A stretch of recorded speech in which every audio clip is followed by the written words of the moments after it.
Welcome back to Mommy's on a Call. I hope you all had a relaxing summer. Today, my second child, my 3-year-old girl, started preschool, and I've definitely been having this moment of where did time go and stop growing up. But I'm also a little excited to be back in the office recording and producing podcast episodes for all of you mamas. So today on the show, to kick off, I call it season or year 2, I'm bringing on Katie Bressack. Katie is a women's hormonal health expert and a holistic nutritionist. After having my 3 kids and dealing with misdiagnosed PCOS to having an emergency surgery for ovarian tumors, I've been on a mission and journey to figure out what is wrong with me. But I realize that so many women out there are also experiencing different hormonal issues, whether it's PCOS, endometriosis, whether it's problems getting pregnant or having really bad postpartum or even periods. For me, after doing multiple different tests from peeing on a stick every day to blood work, I learned so much about the nuances of how my body was working postpartum and throughout my monthly cycle. And so what it came down to was that I had a hormonal imbalance and my hormone health was just off and out of whack. So in true Stephanie fashion, I went on a mission to find experts to help me learn all about it. After doing a little research, I decided I bet that you all want to hear from a hormonal expert just like Katie. Besides all the amazing insights and tips she gives today, Katie is also running a 5-week group program called Eat for Your Hormones, which starts next week on September 13th. Katie's program will help you feel more energized, reduce bloating, breakouts and cramps, eliminate sugar cravings and PMS, and just help you feel not only more nourished and satisfied, but also hormonally balanced with diet and lifestyle shifts. I don't know about you, but after having kids, my hormones have just been all over the place, and so her boot camp is an amazing reset. If you want more information, just head over to the show notes for the link to her boot camp. Now, on to the show, and welcome back. Welcome to Mommy's on a Call, your sacred space to laugh, learn, and feel like a real grown-up human for a hot minute. I'm Stephanie Uchima Carney, a mom of 3 under 6, serial entrepreneur, business strategist, and donut connoisseur, just trying to get through the day one cold cup of coffee at a time. I believe that with more intention, a positive mindset, and self-care, it is possible to thrive in motherhood, business, and life. My mission is to uncover the daily rituals, life lessons, real-life tactics, and favorite tools to inspire and empower you, mommy, to get the most out of life every single unpredictable day. So grab your headphones, tell your kids you're on the potty, and tune in weekly for some laughs, knowledge bombs, and plenty of real talk with real moms, and maybe a dad or two. Welcome to the Mommy Pod. Welcome back to Mommy's on a Call. Today, I'm excited to bring to you Katie Bressack. She's an award-winning holistic nutritionist who specializes in women's hormonal health and covers everything under the sun from painful and heavy irregular periods, PCOS, thyroid imbalances, birth control, pre-postnatal, all the things relating to women's health and more. She's also a new mama to identical twin boys, and I'm excited to bring her on today to talk all things women's hormones and health. So welcome, Katie. Thank you so much for having me. I'm so excited. I'm excited to dive in on all of this. But before we get started, I wanted to ask, what's your biggest mom win of the week? Oh, of the week. Oh my goodness. It's only Wednesday. I would say they're both boys are starting to walk. So I feel like really navigating all of that and trying to kind of figure out how to be with mobile babies and getting new activities. So I feel like maybe mom win was just like more sensory stuff, being outside now that they can walk, being on the grass, being on the beach, like trying to kind of like have them in different places. I don't know if that's a win, but that's been like something fun. Did you do anything for yourself this week too? That would be a win. Yes, I actually went to brunch and the beach on Sunday. I had a nice little day with 2 of my closest friends. I've known them for almost like 36 years. They were out here visiting, so it was really nice. Now that's a good mom win. Yes, Getting time to yourself. And just to give the audience a little bit of context, tell me about your family structure. You know, what does your relationship look like and how many kids and their ages? Yes, so funny story. My husband and I have actually known each other since the 4th grade. We met in elementary school when he moved to the same town that I was in. And I don't remember anything about 4th grade except someone brought in a pair for show and tell. But our school photo, both of us are on there. So it's kind of like funny. I feel like we should have used that for a wedding invitation, but we didn't. So we've known each other for a very, very long time. I would say we became really good friends in high school. We became great friends in college. And he even dated one of my like good friends. And we've always just been in each other's lives. And it was when he moved to New York. I was living in New York City after college and he moved there from Boston. And about a year after he moved, we got together. And then everything just happened really fast. We always joke that like the hardest part of our relationship was finally deciding to be together and like all those different changes. And I'm glad that we knew each other so well and then ended up being together, because I feel like there's so many things that I wanted to do and really needed to figure out on my own. And I really want. So you weren't like high school sweethearts or anything, No, or dated through that like really awkward middle school phase or something. No, we used to go to like concerts together. Like our first concert together was 311. I think maybe like sophomore, junior year of high school. Like, we did. Did any of your friends think Katie's going to get together with him? Like they're going to be destined for each other? It's funny because the whole like high school, college, I mean, there are a few drunken makeouts in college, like let's be real here, but all of our friends were like, why are you not together? Like, why are you dating all these other people that are totally wrong for you? But both of us just, we were on a different journey and we were like best friends, and people like there's sometimes some jealousy happening with some girlfriends, being like, who is this like friend of yours? And then so that long journey of getting together, and then like we got together and like within like 9 months, we moved out to California. It was just kind of like everything worked really well once we were together, got married. And then it was a very long fertility journey for us, had a few miscarriages and ended up finding out we were pregnant with identical twins when I was 40.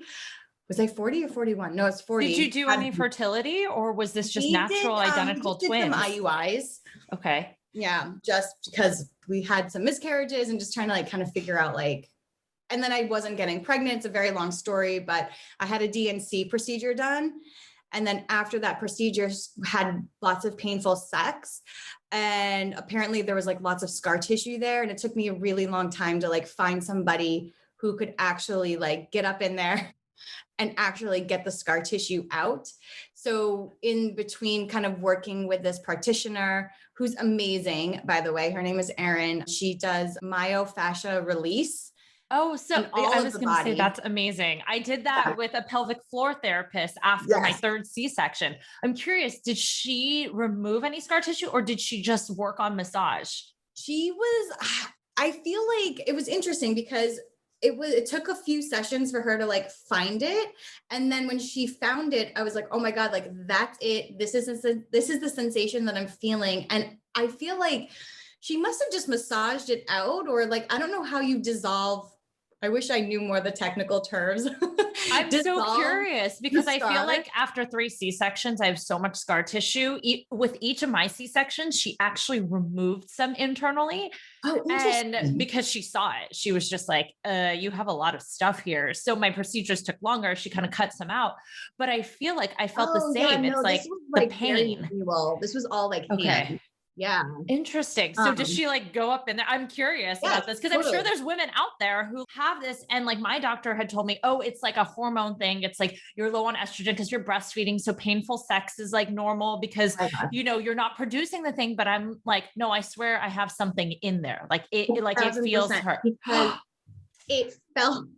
it just like, it was like, we would be having sex and it would be fine. And all of a sudden he would, move a little bit more. And I'm like, oh my God, like that is so painful. And it wasn't before the procedure, it was like, right. Like I would say maybe like 4 or 5 weeks after the procedure, it started happening.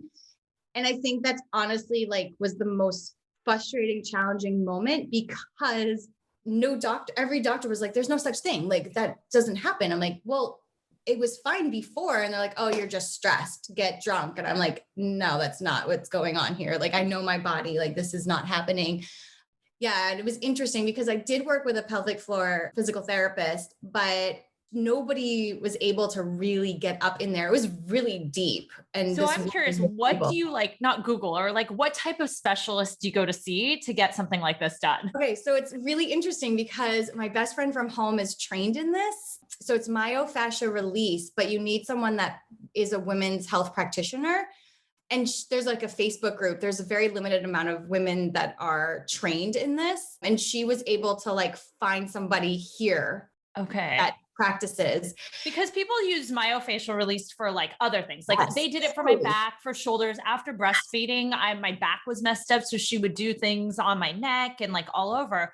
But like to get up all in there, like I'm like, do you Google like vagina, like massage? Trying to like, I feel like there's probably a database website somewhere. Let me see if I can find it. I'll ask my friend and maybe we can put it in like the show notes. For sure. It was life-changing. And I have talked about this with so many women, especially postpartum, right? I went to her postpartum. I also have been working with a pelvic floor physical therapist with the scar tissue. I also had a C-section because she was telling me about how it can, a year or two after, it can really affect your ovaries and your uterus. So she's been doing lots of cupping and deep massage. I feel like we need a different term because it doesn't feel like a massage, right? Right. It's not very relaxing, but just helping my lower back and all of those different things, where she was telling me too, that a lot of women get like back surgery when they're in their 70s or 80s, when it's actually like tight pelvic floor or like pelvic floor dysfunction from when they had children. Wow. So it's interesting because we don't talk about this a lot. And like when I was talking to my friends about like painful sex, nobody really was like, everyone was like, okay, like unless you experience something like that. Cause I was like, okay, like, is it like, cause the doctors were like, I'm like, it's not in my head. I know it's not, but why does everyone think it's like in my head? Well, my doctor said it was like hormone related. And so you're the hormone specialist. I mean, it could be, right? Cause low estrogen, right? Like it's more vaginal dryness, like your libido is really, really low. Like, yes, it could be that, but it could also be scar tissue. Yeah. So after that, then like you got pregnant. It's so insane. So literally I went to her 3 times. The third time found it, released it. And then we went to our friend's wedding. We did an IUI and then we went to our friend's wedding the next day and had sex. So like, we don't really know like if we got pregnant. Was the get drunk and have sex part.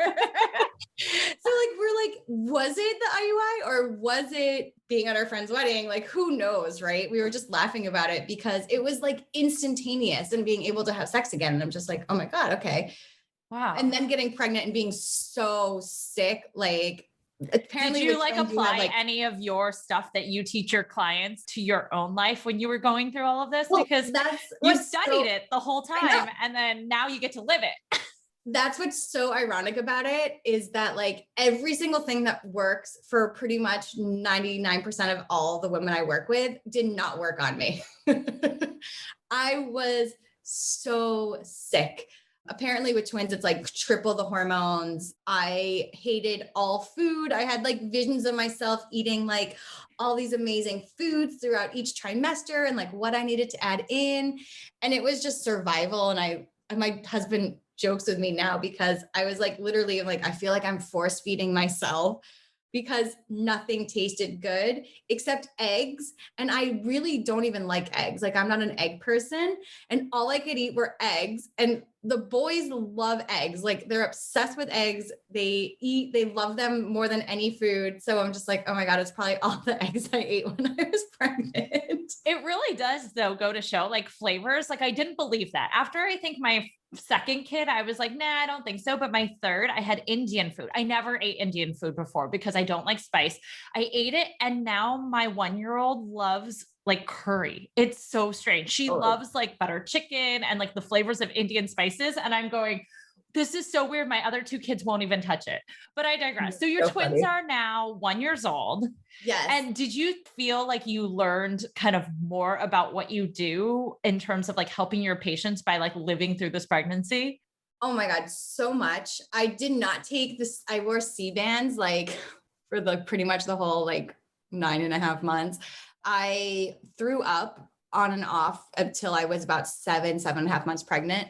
So I feel like I learned a lot because especially about like dental health when you're pregnant. So if anyone's listening is pregnant and you're throwing up, do not brush your teeth after because it's super acidic. And then the toothpaste can cause your enamel to like break down. So I learned that I don't know why. It's just like when you throw up, right? You just want to brush your teeth. I don't know. I Because did. it's I was gross. like, Like it oh. tastes gross. You want to like Yes. gargle and brush your teeth. That was, I learned a lot about kind of like dental care after the fact that I've been sharing with like some of my clients that are currently pregnant and not feeling well, but just kind of like really more empathy, more sympathy too, you know, just really being like, okay, yeah, here's all the suggestions, but if you can only eat crackers, like just eat crackers. You know, and I feel like I was very kind before, but it's more of a different conversation when you have with someone when you're like, can relate to like that feeling of just like, you just don't feel good. Like, it's like, and it's your whole body, you know, it's not like when you have a virus or a cold or something like that. Like, it's just like the smells. Like my husband would bring food home and I was like, you have to go outside. He's like, you're going to make me eat outside. I'm like, do not bring this food in the house. Like, I can't even smell it, you know, just kind of that whole kind of experience was definitely eye-opening. Like I've always had a very strong sense of smell, but I was just like, I had to throw away some of his shampoo because I was like, I can't smell this.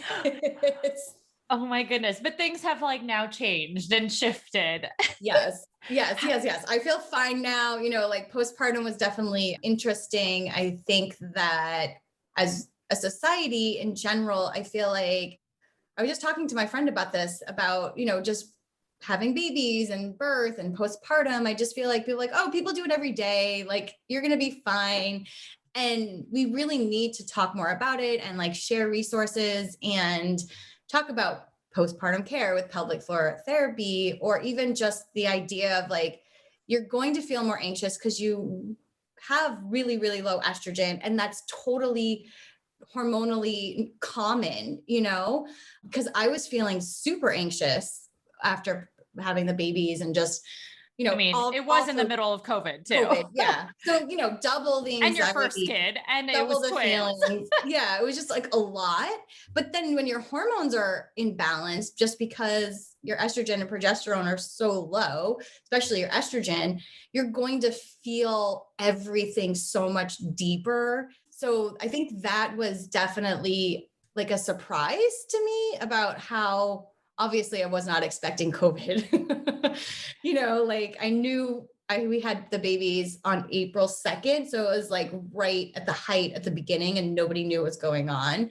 But I still didn't think that I was going to feel all of those feelings. So that was definitely a surprise just because.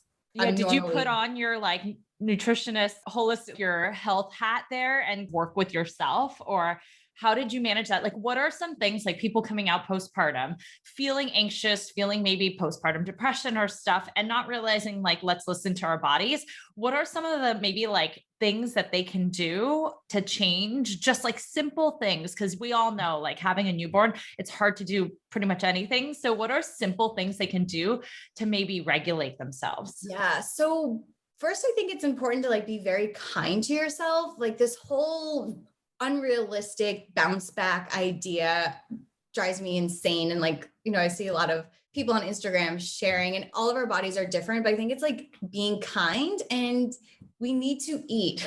Like you do not want to be on a diet after having a baby. Like we definitely need to replenish our body. It takes 2 to 3 years after having your baby for your body to really come back and really feel replenished nutrient wise.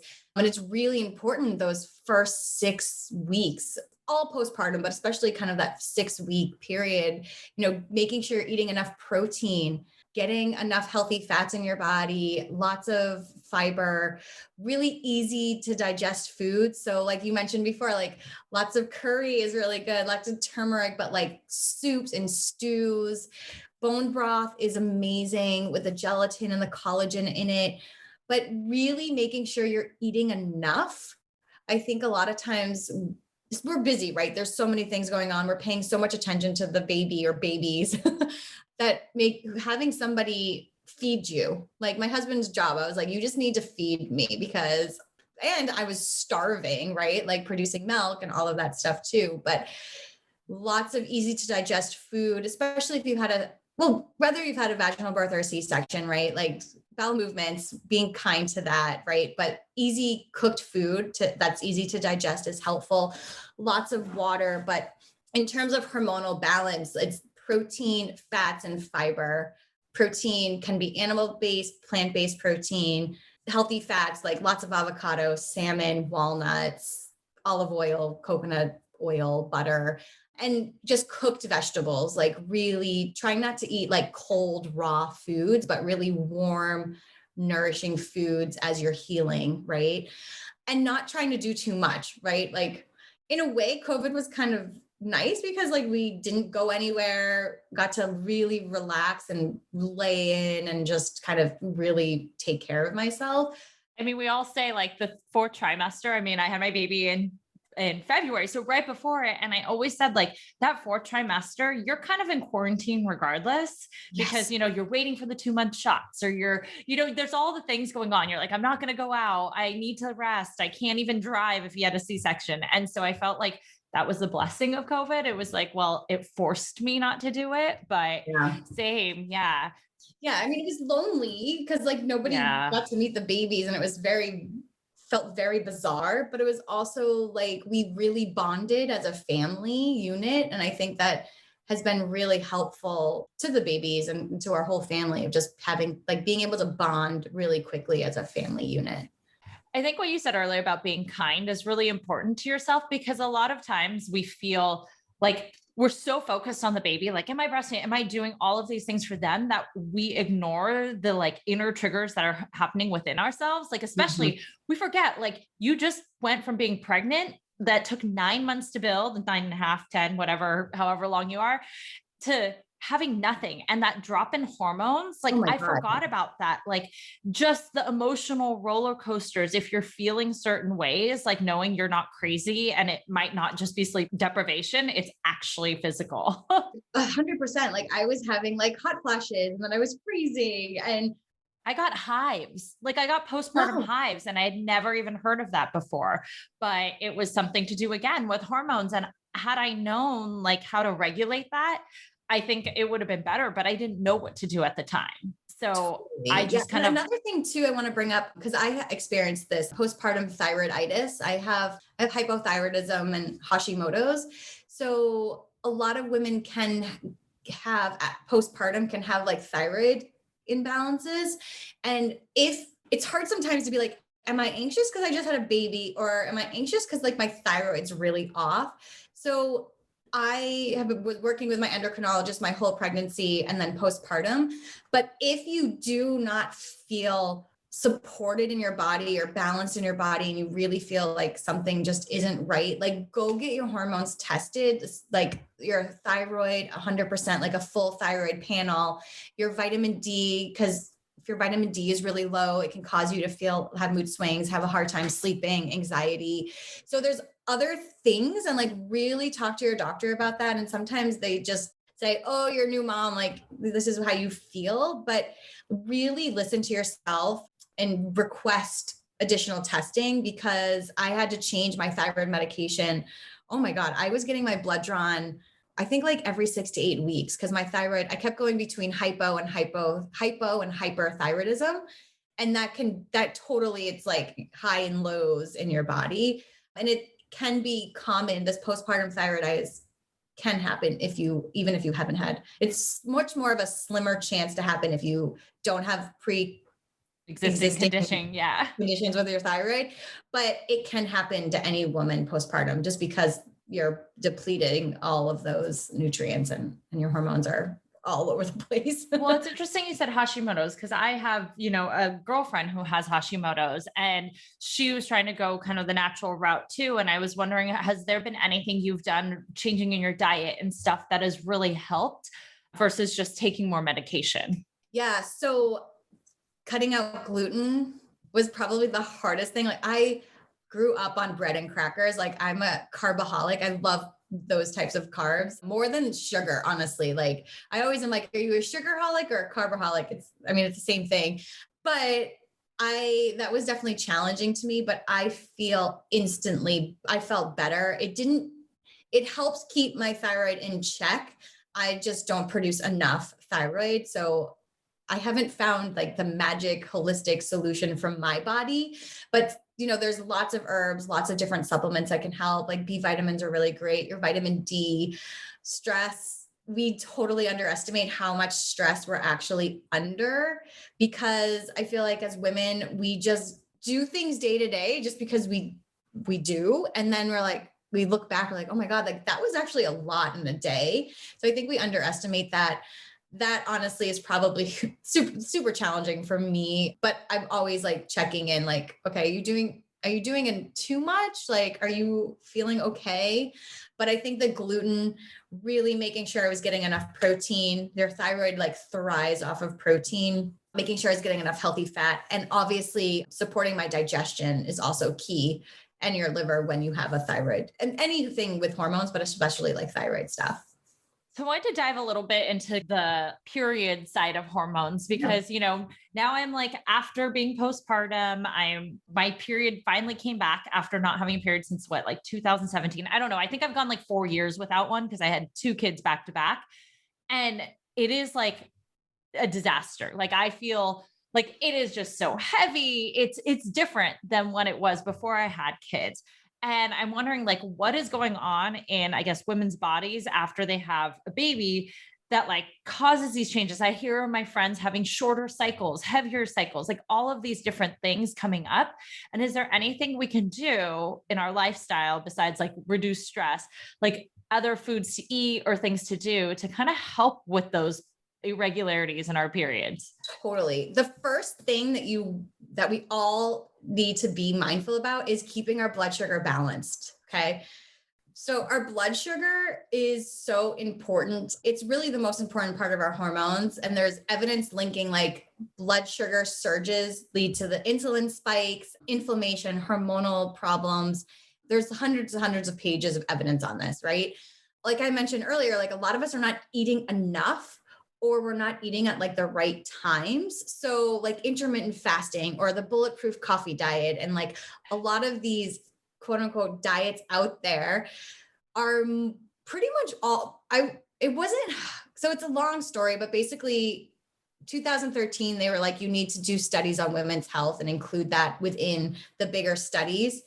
But that's not even, how many years is that? Like, that's not even 10 years. Like No, it's like 8 years, Yeah, which 8 is the years. exact conversation I had with my husband the other night when we were talking about different things. And I was telling him how interested I am in figuring out more about hormones and how my body's working because, I always say like, I feel off. And I'm like, the only differentiator is like, I'm a female, I had babies, I have hormones. Yes.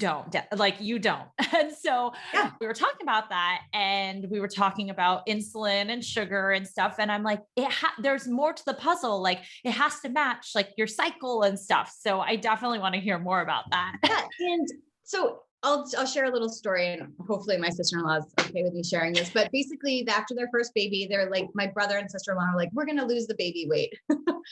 So they decided to do the bulletproof coffee. So they did it for a month. My brother, I think he lost maybe like 15 pounds. My sister-in-law gained 12 pounds. Yeah. So you can only imagine like the conversation in that house, right? Like we all know, we've all been there. And then I was talking with them and I was like, listen, like men and women, we have a 24-hour circadian rhythm, right? But men also have a 24-hour hormonal cycle. And women have anywhere from, I don't know, 24, 25 to like 28 to 35 hormonal cycle. Like every single day, our hormones are slightly different, which is actually the number one reason why lots of doctors won't even do hormone testing. Because they're like, oh, your hormones are different every single day. But we all have a day 3, and we all have 7 days before our expected period that we can test. So yes, your hormones are different every day, but you also only want to test on 2 days of your cycle to actually get more accurate results.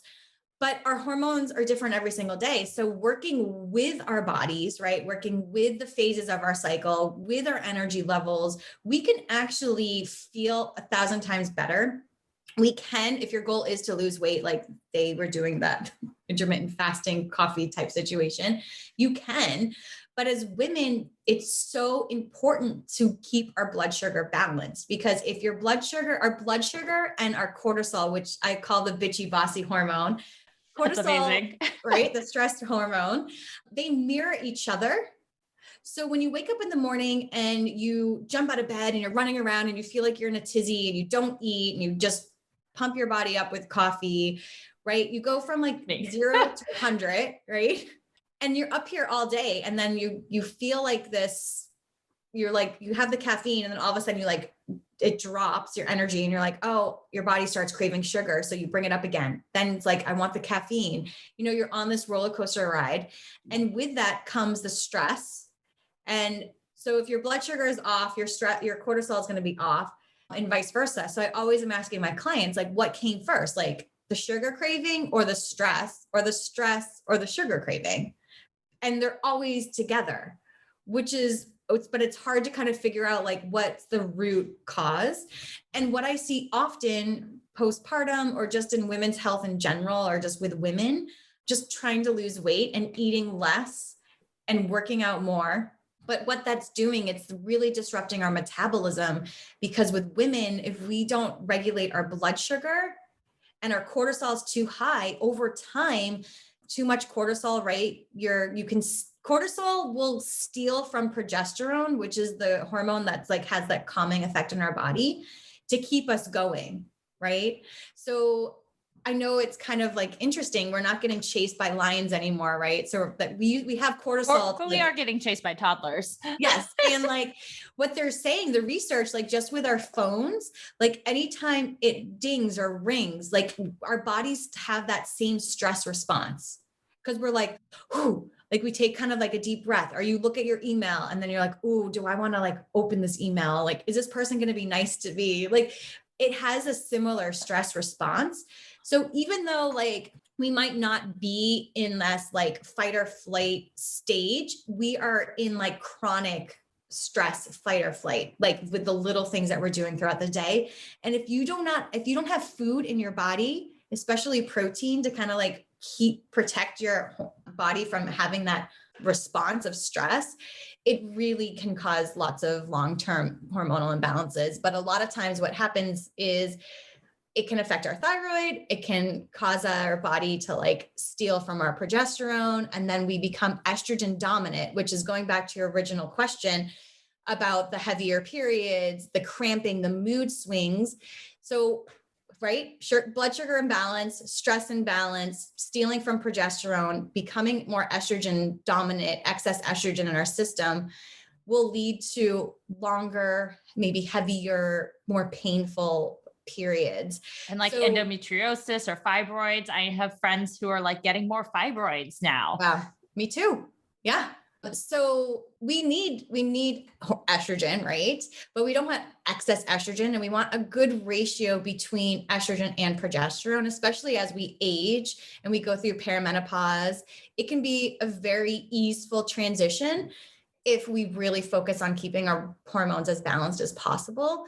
And honestly, the best thing to do is to eat within like 45 minutes or an hour of waking up. And most women don't eat breakfast. I was just thinking about my morning. I had coffee. I put collagen protein in there, and I had, some cinnamon in it, but I didn't eat until like 10 a.m. Yeah. And I've been up since 6:30. That's a long time. Because I was also trying to do intermittent fasting. And then I realized intermittent fasting doesn't really work for women very well. I didn't think it hasn't helped me, I guess, benefit in especially certain times of my cycle. Sometimes it makes me so exhausted or just feel so crabby. Yeah, especially postpartum. So as we transition through perimenopause at whatever point that is, it may or may not be helpful, but there's deeper things that we want to look at first. But what I just suggest is we got to look at your sleep. Like, are you sleeping through the night? Are you waking up a few times at night? Are you having a hard time falling asleep? Because a lot of times if you wake up throughout the night, it could be that your adrenals aren't supported and that you're literally waking up because your body's like, I need to eat again. You could do like, just stop eating like by 7 o'clock at night, right? And give your body time. But if you sleep 8 hours and you stop eating by 7, right? And you wake up and you eat by 7 a.m. That's enough time to give your body that like rest it needs. But if you're not sleeping, you probably need to eat like some sort of protein before you go to bed, just to keep your adrenal supported for short term, and then kind of like figure out all the other things. So we have to look at it very holistically, and all of us are very different. So what I do for myself might not work the best for you, and vice versa. But that's why like just taking a closer look. But if you're craving sugar, low energy, like you just feel moody, just have something with protein first thing in the morning. Like even just having like a scoop of almond butter, but you always want to have water, food, and then coffee. You really try hard not to have coffee in an empty stomach because it's adrenaline, right? And it's going to pump the cortisol. And then a lot of times there's studies too that show that caffeine from coffee can stay in a woman's body for up to 24 hours. So even if you only have that 1 cup of coffee in the morning and you're having a hard time sleeping, it could be the coffee. And the sugar cravings after dinner go all the way back to what you had for breakfast and how you actually broke your fast. And did you get enough protein in there? Well, that makes a lot of sense. Are there ways that we can regulate our blood sugar throughout the day without using one of those like new contraptions? Like I've seen all these new like devices that are like monitor your blood sugar all day. You like wear it and it like tests it and stuff. What are things we can do to just naturally try and regulate our blood sugar? Because how do we know like when it's too high, too low if we're not monitoring the numbers? I think the easiest way is, are you feeling hangry? If you feel hangry, you've already passed the point, right? So it's really like looking at a week, like track in a kind way, just like kind of like write down what you're eating and how you feel every day. Like how's your sleep? How's your digestion? Your cravings? And notice if you are feeling hangry, because then we probably need to actually eat meals, right? And making sure that they have the eating for your hormones combination, which is protein, fats, and fiber at every single meal, and snacks too, right? So a lot of times people are like, oh, I eat like 6 small meals a day. I'm like, but what are you eating? And most of the times it's carbs, right? And it's like fast burning carbs where it just like peaks your sugar and then. Yeah. Like a lot of women are grab and go. Yeah. Or eating off their kids' plates or. Yeah.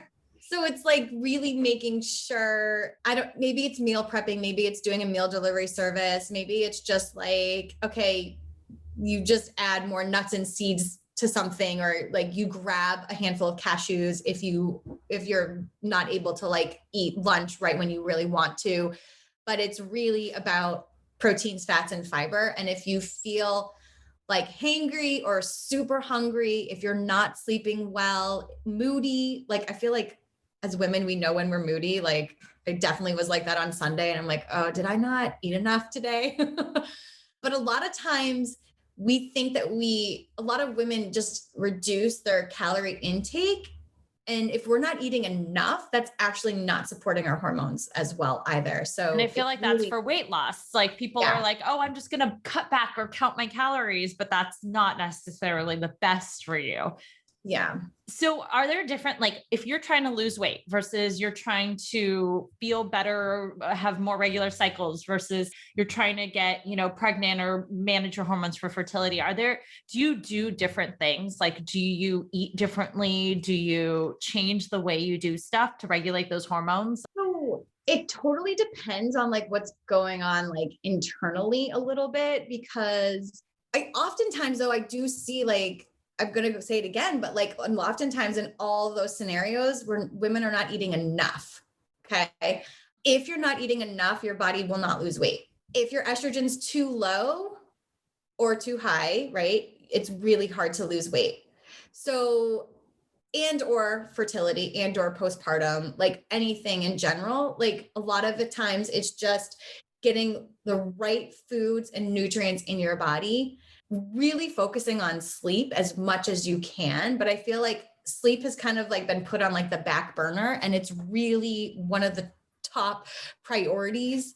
And I know I'm speaking to a lot of new moms, but like, it really is important. And like for myself, I have an alarm on my phone that goes off at 9. It's like, reminds me to like, just go to bed. Like, I'm curious, what is your sleep schedule? Like, do you have a wind down routine? How long do you sleep? And when do you wake up in the morning?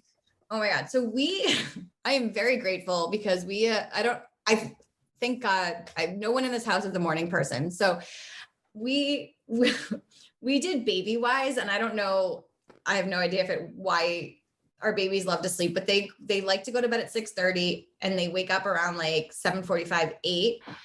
I know, it's insane. I'm jealous. Thank God. I think it helps that they're together. Like, I really do. Like, I think that when they wake up, they have each other and they talk and they play, and they're probably up before like we actually hear them. So on a good day, on a day where I feel like I'm really being mindful, I put myself to bed by 9 o'clock, but then I write in my gratitude journal. I read romance novels before I go to bed because it's like the only way my brain like turns off at night. And I try to be sleeping by like 10:30 at the latest on like a night where I've like really listening to my internal cues, right? I do know like on the weekend, I'll go to bed a little bit later, and I do not feel better on the weekends. I always feel like off. So that's something I'm trying to be more mindful about because I need a lot of sleep.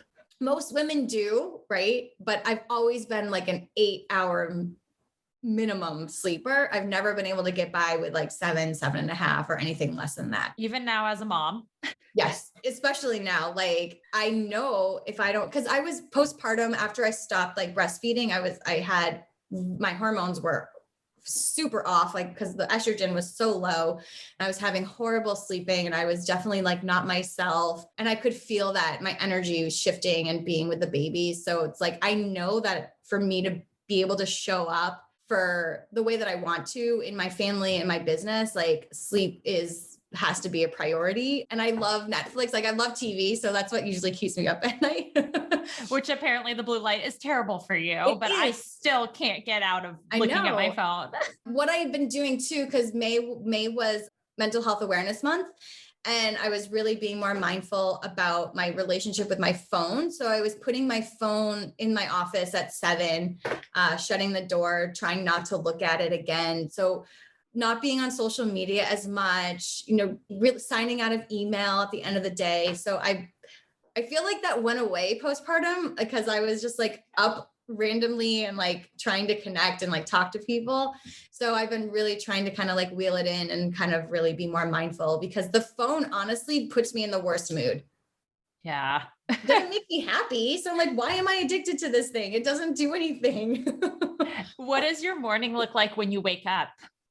So I wake up, I always start with just some deep breathing, and my back hurts so bad. The babies are like, they're both probably like 22, 23 pounds now. So I have to do stretches in the morning. In my bed, I'll do child's pose, like cat and cow. Like, I just stretch my body out. My wrists have been bothering me. I feel like so old. Like, just I feel exactly the same. Don't worry. Like, it's totally normal. Yeah. So I do stretches so that I don't hurt myself. And then I usually, go to the bathroom, and then we'll go get the babies, feed them, try to go for a walk with them in the morning just to kind of be outside, because sunlight is really helpful. If you look at the sun, as soon as you wake up, if you can even just open your blinds and just look at the sun, it can help reset circadian rhythms and really help you get a better night's sleep. So I try to like just get some fresh air, get outside. It helps the boys too. I feel like it kind of puts them in like a really good mood for the day. And then it depends on when my first like meeting is. And then what's your kind of like food, I guess, also in the morning? Like, what do you do? Do you drink the glass of water? What's your routine in the morning? I drink lots of water. I've been on an oatmeal kick. I have not been able to like eat eggs again. The boys, even though the boys love them. So I usually do overnight oats. I make like a big batch of them, and I put collagen in there and chia seeds, full fat coconut milk. and I make a big batch so I can just like take what I want every morning. I add like almond butter and cashews and sunflower seeds, cacao nibs, which is pure chocolate, like real chocolate. There's no sugar in it, but it helps with like that chocolate fix. More water. Sometimes I'll have bone broth in the morning because it's been kind of like overcast here. So it feels nice to have something warm. I go for the warm glass of coffee. Yeah. Which I probably need to shift. But just having the water and the food and then the coffee, like you will have way more energy if you're hydrated and if you have food than if you just keep drinking coffee. Yeah. I guarantee it. I promise. And then I was going to ask, like, you had twins at the age of 40, and you already had an established business and a practice and all of this. How has that shifted kind of your whole work life, quote, balance, or how have you been easing back into things? Yeah. So I feel like I have really healthy boundaries now. I feel like before I would just work all the time and, fit people in at their convenience. And, I still try to do that, but I have like really healthy boundaries and days that I see clients, days that I'm like working on marketing and kind of doing different things. So I feel like I've been able to be mindful of how much time I have, how much energy I have, and also giving myself enough downtime to, I take a lunch break for 2 hours. And so the boys are awake at the same time, trying to kind of like schedule before their nap time changes. I'm sure it'll be changing soon, but I feel like I just have way more healthy boundaries. And like, if someone cancels on me last minute, like it's like maybe one time if there was an emergency, but really just being more mindful about my time, I think has been like really important and helpful. And I think it's good for all of us to be able to do that. Like if I have that example, then it also helps a mom as well, being like, oh yeah, like I also having more boundaries would also help me. So I think it's like, we're all learning from each other. Yeah. Well, on that note, I wanted to wrap up by asking, what is your mom superpower that you gained once you became a mom that makes you better at business or life? So like, for example, you just shifted and you said like, I have better boundaries, but is there another superpower that you gained that you didn't have before? Oh, that's a really interesting question. Let me think about that. I feel like I've always been intuitive, but I feel like I definitely am way more intuitive and like I can really tap into energy in a different way. I don't know. I've always been able to kind of like hear things that people are not saying, but I feel like it's even stronger now than it was before. So I feel like my intuition has definitely become stronger. It's your mom sense, your deep seated, like mom tuition. It's really interesting. Yeah. And I feel like I've always done this, and like my husband's like, you should not do this, but I've always know when like people are pregnant around me. I've said things. I'm like, oh my God, are you pregnant? When like, you should not say that, but it's like, I can't. Maybe your hormones, you like sense the changes in their pregnancy hormones. And I would say 9 out of 10 times I know what my clients are having as what sex too. And I'm not saying like I'm some sort of like, I don't know, like, but it's interesting because a client that I thought was having a boy emailed me this morning. She's like, you were right, it's a boy. So I think it's more of like what they're craving when they're pregnant. And I'm like, oh yeah, like when women crave this sometimes, and it's not obviously 100% accurate, but I don't know. I feel like there's like this deeper sense of mom intuition or just intuition in general. Even with the boys, like I can pick up on their energy and just kind of tell like what might be going on. But I think it's helpful for me because I can pause. Like I've been just giving myself like moments of like being able to pause, not just like go, go, go, because I've been really good about boundaries, which is not, I don't think it's easy for anybody to have strong boundaries, but for me, it's like the only thing that I can do is have like very healthy boundaries. Well, that's good. I mean, and with twins, I think you need to in order to be able to do it. Our number one goal when they were born is like, obviously love them and feed them, but like, we've got to sleep train these babies. Yes. And get them on the same schedule. Cause with twins, I mean, one could be sleeping, one could be not, one could be, it's a, yeah. A juggle. They like do everything together. They're going to be best friends. You're like, they have no choice. Yeah. But we do everything together. Everything is together. They go to bed, they wake up at the same time. But I think because of COVID and my husband now working from home, we were able to like have these routines, because if it wasn't, we would be going out and going different places and their naps would not be obviously as consistent. So I think that's a difference. And I'm curious, like what the research will show in a few years with like COVID babies and like sleep I patterns, feel like different things. I was going to say my second child, she was always in a car seat because I was always toting the first one around. And so every one of her naps was like in a car seat, in the stroller or whatnot. Yeah. My third, born in COVID, she literally has like never had a nap that wasn't in her crib, like her actual crib. Like finally, when we started traveling, like she slept in a pack and play, but I mean, she's never not been in a bed.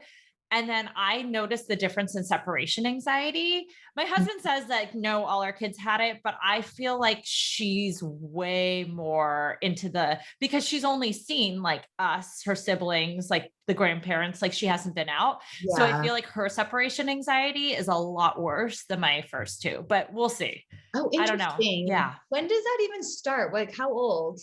She's turning 16 months tomorrow. So I think it started around 15-ish months. Okay. I feel like it's been recent. It's like a recent transition. So I think like 16 to 18 months is kind of like peak separation anxiety time.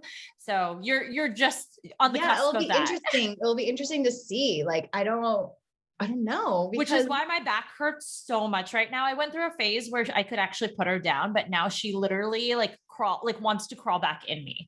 Yeah. And so I put her in a wrap the other day. I was like, you haven't worn this wrap since you were like 5 months old. And I put her in a Sully baby wrap and I was like, I'm done. Like, I couldn't even put her in an ergo. I was like, you're going in like the womb wrap because I need you restrained. Oh no. Yeah.